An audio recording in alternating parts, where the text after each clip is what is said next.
Hey cats, it's EDDBUD here. Much better. Today I'm looking at some absolute bangers of running shoes that are currently slated for release later in the year. Some of the shoes you'll see today are my most anticipated releases of 2022. I can't wait to add them to my training and racing rotation. Let's take a closer gander.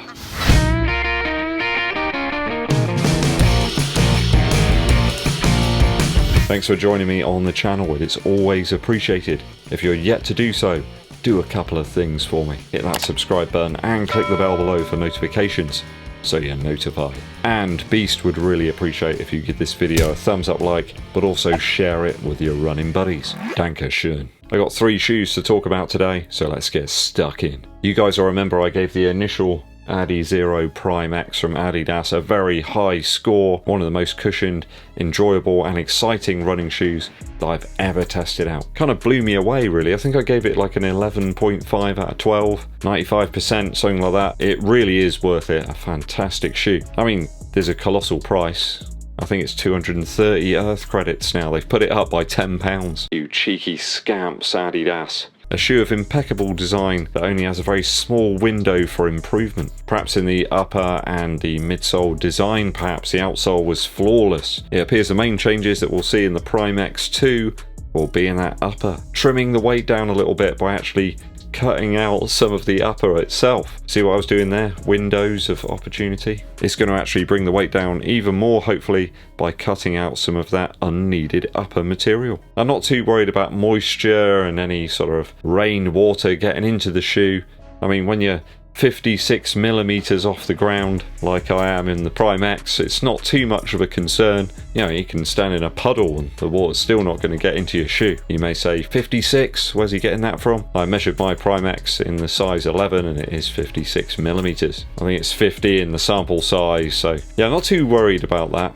I've seen other shoes with holes cut out of them and it's not too big a deal. In fact, most of the time when you have these waterproof running shoes with like Gore-Tex on and everything, I just find them really, really hot on foot. And of course the water gets inside the shoe and then it can't go anywhere, so all a bit weird.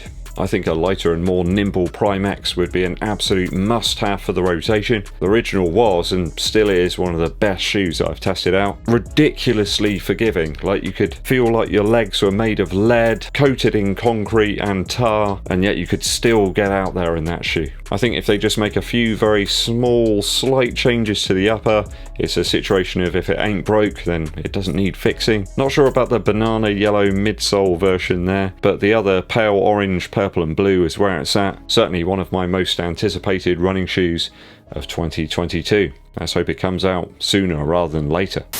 Another forthcoming clog of copious cushion and preposterous pace has got to be the Saucony Endorphin Elite. It does make you wonder whether these shoes do increase your running economy by like 4% or lower. It'd be really great to know, wouldn't it? Just how much the companies have tested these to see whether they do actually outperform some of the other models. Maybe we'll never know.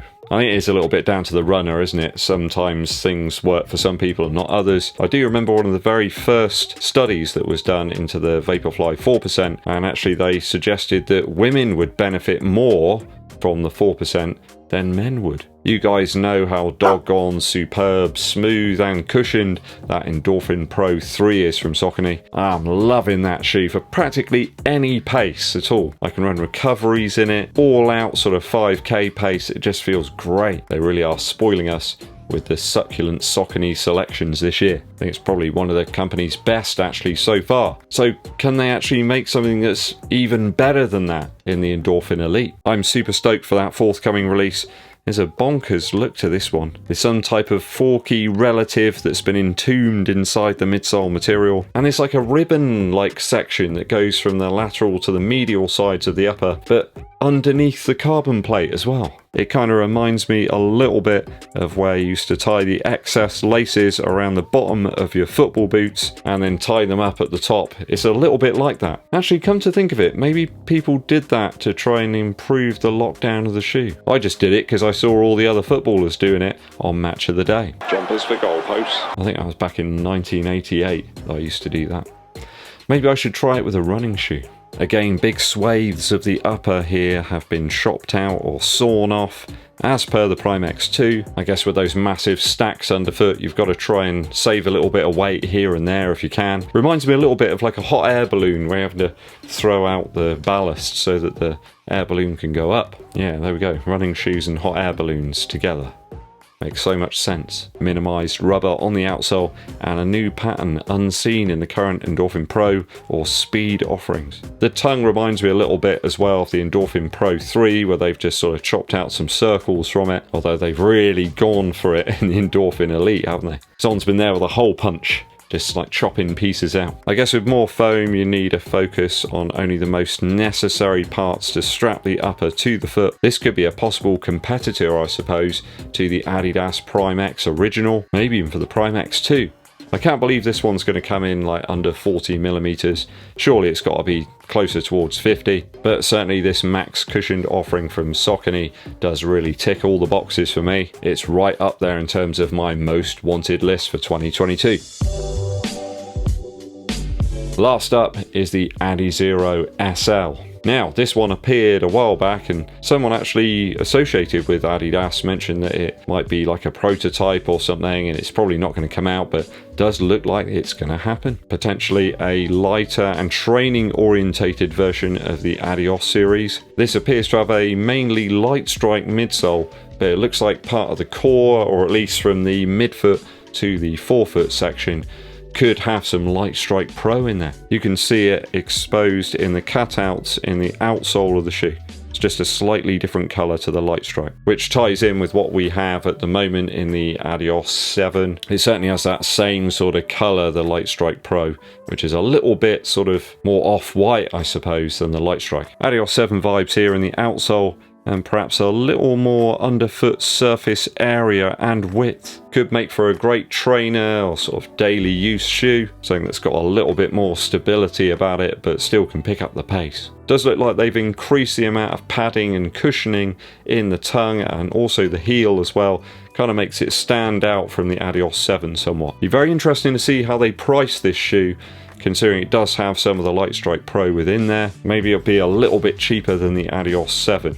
Can't see it being more expensive. All in all, I think this one's quite an exciting addition to the Adizero lineup from Adidas. It's like a sort of redesign, I suppose, or maybe a rebirth to the Boston series. It's a little bit more in line with what we'd expect from that series from a few shoes ago, rather than the very hefty and weighty Boston 10 and 11 that we've had recently. This could be a little bit more up for it, perhaps a slightly wider range of paces that it could actually facilitate. So those are the three most anticipated shoes for me on my midsole radar right now. Let me know what you're really looking forward to later in the year down in the comments. Musical interlude time. Bit of an odd one today, but bear with me. As you know, I have a young son.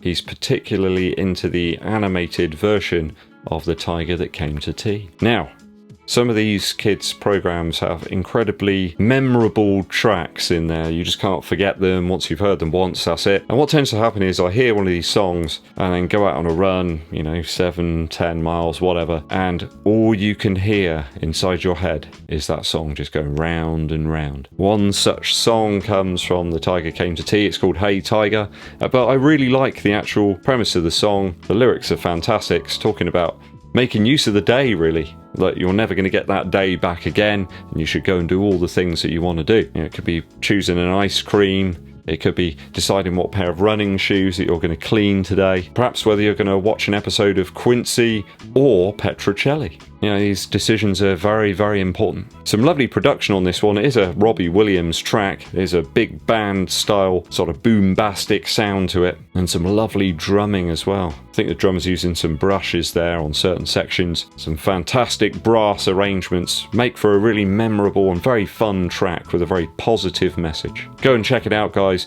The actual animated feature is fantastic. Draws from sort of 60s artwork, I suppose, and it's got some real sincerity to it. The Tiger That Came to Tea, track's called Hey Tiger by Robbie Williams. Bet you weren't expecting that, were you? Right, cats and kittens, it's time to rock and roll out of here. If you haven't done so already, help out the channel by hitting that subscribe button, but also clicking the bell below for notifications so you're notified. Give this video a thumbs up, like, and share it with your running buddies. My name's EDDBUD, and I'll be seeing you